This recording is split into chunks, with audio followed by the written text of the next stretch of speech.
আমি জামাতের করোনা নিয়ে এক সেকেন্ড এই পৃথিবীতে বাঁচতে চাই না। আমার নাম ফজলুর রহমান। জামাত ইসলামের সবচেয়ে জঘন্য লোক গোলাম আজম। আমি সাহস করে বলতেছি, আমার বুকে কিন্তু গুলি লাগতে পারে।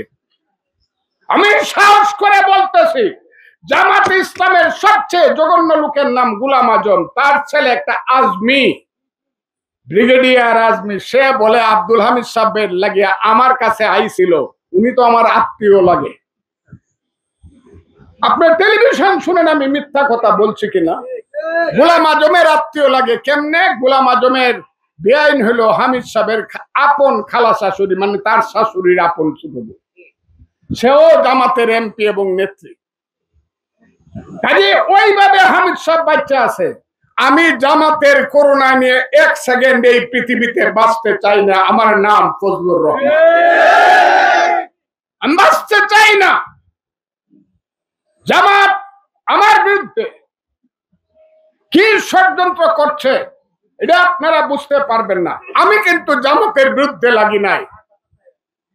আমি জামাতের বিরুদ্ধে কোনো বকাও দেই নাই। প্রথম আপনারা জানেন আমি ফজলুর রহমান সেই কথাটাই বলতে আসছি আজকে। সানশাইন আটা ময়দা সুজি, ভালোবাসায় তৈরি। 96 গেল, পাস করছিলাম, ফেল করাইলো। 2001 সনে আমি আসলাম গামছা মার্কা লইয়া, মনে আছে আপনাদের? সেই গামছা মার্কায় কন্টেস্ট করছি আমি হামিদ সাহেবের সঙ্গে। তখন উনি স্পিকার ছিলেন। আমার গামছাগুলা গিয়া গাছ থেকে নামাইতো, বাস থেকে নামাইতো। উনি তখন স্পিকার হইয়া ইলেকশন করছে।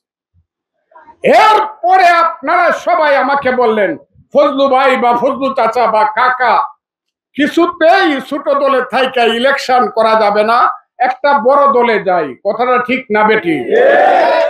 আপনাদের কথা এবং আমার ইচ্ছা আমি একটা বড় দলে গেলাম। সেই দলটার নাম হলো বিএনপি। সেই বিএনপি আপনারা বললেন, আমার ইচ্ছায় গেলাম, সাহায্য করলো জাফরুল্লাহ চৌধুরী, ডাক্তার জাফরুল্লাহ চৌধুরী। নেত্রী আমাকে আপন ছোট ভাইয়ের মতো অত্যন্ত স্নেহে এবং আদরে আমাকে গ্রহণ করলেন। 2008 সনে আমাকে নমিনেশন দিলেন। সন্ধ্যা পর্যন্ত সবচেয়ে বেশি কন্টেস্ট হইল আমার আর হামিদ সাহেবের। ওই ঢাকা ডিভিশনে 103টা সিটের মধ্যে দেখা গেল রাত্র 8টার সময় আমি সামান্য ভোটে আমাকে পরাজিত দেখানো হয়েছে। এরপরে আর আমি ভোট করে নেই। 8 আর 24, 18 সনে আইছিলাম, কিন্তু 18 সনে এটা ইলেকশন হয়েছে না। 18 সনে হামিদ সাহেবের ছেলে নিশিরাইতের ইলেকশন একটা করছে। এদেরকে বলা হয় নিশিরাইতের এমপি, ঠিক না কথাটা? আমি ইলেকশন করিনি। আমি 8 সনের পরে আর কোন ইলেকশন করি।